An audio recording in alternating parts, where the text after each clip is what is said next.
Eluru RTC సంస్థ ఆధ్వర్యంలో నిర్వహిస్తున్న డీజిల్ పెట్రోల్ బంకుల్లో జరిగిన 83 లక్షల స్కామ్లో దోషులుగా నిర్ధారణ కాని 4 ఉద్యోగులపై ఆర్టీసీ యాజమాన్యం విధించిన సస్పెన్షన్ ఉత్తర్వులను తక్షణమే రద్దు చేయాలని సిపిఐ ఏలూరు జిల్లా సహాయ కార్యదర్శి బండి వెంకటేశ్వరరావు డిమాండ్ చేశారు.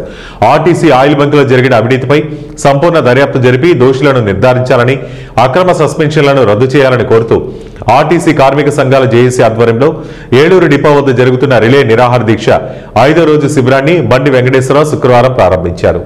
అవినీతి జరిగిందని చెప్పేసి ఎలక్ట్రానిక్ మీడియాలో, ప్రింట్ మీడియాలో కథనాలు వచ్చినాయి.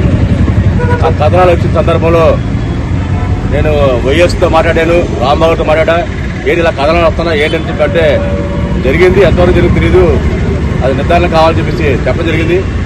కానీ ఒక 10 రోజుల క్రితం నలుగురిని సస్పెండ్ చేయడం జరిగింది. మనల్ని ఎంఎస్ కానీ, అలాగే సుందరాయన కానీ, ఇంకిద్దరిని. అది సహేతం కాదు. ఏదైతే అవినీతి జరిగిందో డిపోలో 2021 డిపో పెడితే ఆయిల్ డిపో, ఆయిల్ బంకు 4 సంవత్సరాలు పెట్టి ఆడిట్ చేయకుండా 4 సంవత్సరాల తర్వాత ఆడిట్ చేసి 83 లక్షలు అవినీతి జరిగింది చెప్పేసి, స్కామ్ జరిగింది చెప్పేసి పేర్కోవడం చాలా బాధాకరిస్తుంది.